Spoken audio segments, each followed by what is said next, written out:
Asian leaders say they will launch negotiations into what could become a massive free trade area. On Tuesday, the 10-member Association of Southeast Asian Nations agreed to launch discussions on a possible free trade zone that could link its economies with those of China, India, South Korea, Japan, Australia and New Zealand.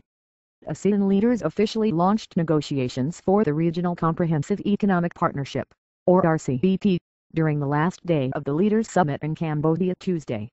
By seeking to link major economies including China and India with those of Southeast Asia, the move could be a step toward creating a significant, new trading bloc.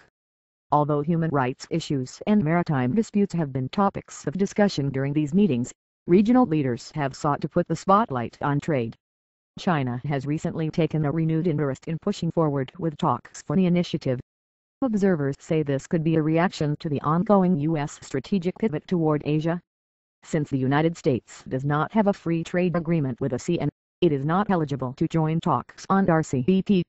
Instead, Washington is pursuing a separate free trade area called the Trans-Pacific Partnership, or TPP. That formation does not include China. "I think it's very important," said Ernie Bowers, who is with the Washington-based Center for Strategic and International Studies. "It's extremely important right now because it's our only current trade engagement with Asia in terms of a new agreement. So we have FTAs with Australia, Singapore and Korea, and a TPP will get us in the game in terms of regional trade opening agreements. But it is itself not sufficient. We're going to have to do more. The TPP may not be ASEAN-based, but U.S. President Barack Obama has spent time during this week's summit discussing the Trans-Pacific Partnership with potential members. Australian Prime Minister Julia Gillard's country is involved in talks on both RCEP and the TPP.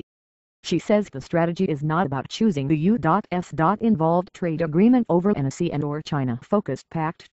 Getting economic integration which benefits Australia in our region is a pretty hard thing to do, said Gillard. So any opportunity we've got to prosecute that agenda. So from our perspective, it makes sense to be involved in both and to be maximizing our efforts in both. Reports say that talks on the Regional Comprehensive Economic Partnership could start as early as next year.